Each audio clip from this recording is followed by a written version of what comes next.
Insegnamento del friulano a scuola, le famiglie potranno decidere sull'adesione dei propri figli a partire dal 21 gennaio fino al 10 febbraio. Contestualmente all'iscrizione al nuovo ciclo, l'anno scorso l'hanno fatto il 78% dei genitori.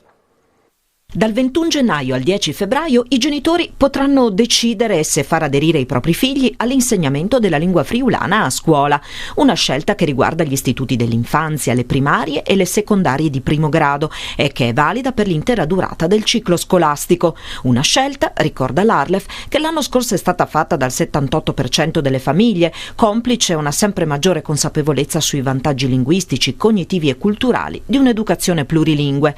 È la stessa agenzia regionale per la lingua friulana a mettere in evidenza come una bambina o un bambino che studia il friulano impara meglio anche la lingua inglese, acquisisce maggiori abilità logico-matematiche e creative. Non è dunque un caso se la scuola e la formazione in generale sono uno dei nodi centrali del piano generale di politica linguistica per la lingua friulana 2021-2025.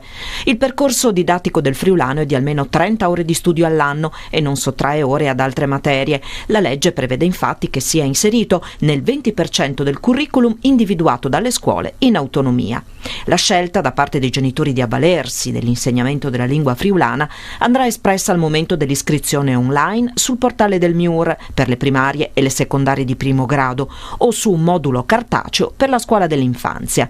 A supporto dell'attività didattica in classe c'è ANIN, il manuale che accompagna gli alunni della scuola primaria alla scoperta della lingua e della cultura friulana, un investimento per il futuro della lingua promosso dall'Arlef e dalla Regione, donato a tutti gli alunni che scelgono di imparare il friulano a scuola. Tra i vantaggi dell'insegnamento della Marilenghe, ricorda infine Arlef, c'è anche la salute del cervello. Utilizzando più lingue si mantiene giovane ed elastico, rallentando i rischi di demenza e Alzheimer.